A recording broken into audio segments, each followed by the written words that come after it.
Good evening, Bulldogs. This is Miss Kostelecky, and I am your child's and Social Studies 7 teacher or their HiCap teacher, Social Studies 7. A little bit about me. I went to the universities that are listed here, but I wanted to share with you that I have survived being a middle school parent. These are my sons, and we've gotten through those years, which were both great and challenging. And so I wanted you to know that I know what you're going through, and I'm here to help.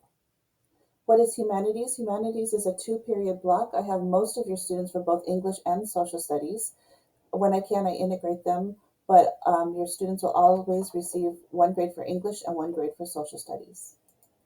In seventh grade social studies, I'd like to start on the second semester because in next semester we will be studying Washington State history, which is a graduation requirement. So it's highly important that your students pass the class, and I will do everything I can to help them do that as they need it for graduation.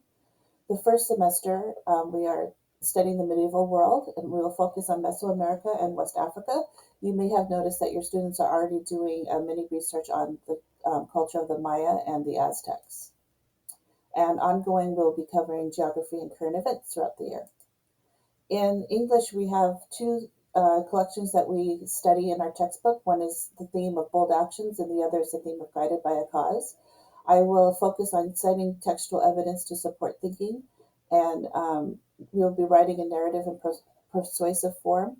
And independent reading is a big factor in my classroom. So your students should always have a book to read because we use that book to study our skills.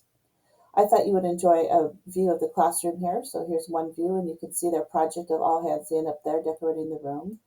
Another view, and you can see them all diligently working on their Chromebooks. Answer Cite Explain is the acronym we use for helping the kids know how to cite textual evidence. A is for answer all of the question using keywords in the question. C is cite evidence that supports your answer, so get facts and examples from the text. And E is explain to us how your answer and the examples and facts you chose are connected. I wanted to show you the Canvas dashboard. This is what your student sees, and they click on any class that they're working in. They go to modules, which brings them to this page. It lists all the assignments for that week, and I'd like to point out this week 3 overview. If you click on that, you'll get my agenda for the week.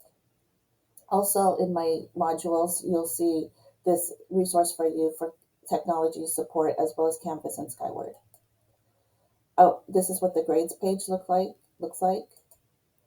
And I know that a lot of you will be checking Skyward, and we update every 2 weeks. So Canvas is really the most up to date as far as where they are in their grades.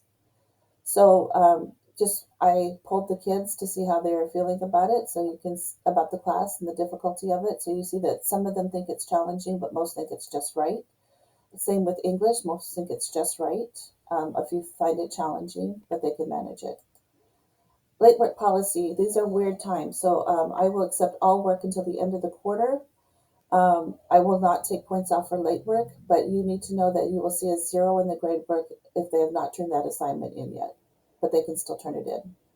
So the best way to contact me is my email address, kosteleckyj@edmonds.wednet.edu.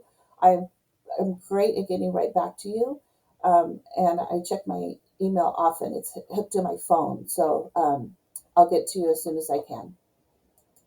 So that is my presentation. I look forward to working with you and your student, and thank you so much for partnering with me in their seventh grade academic year. Have a good evening.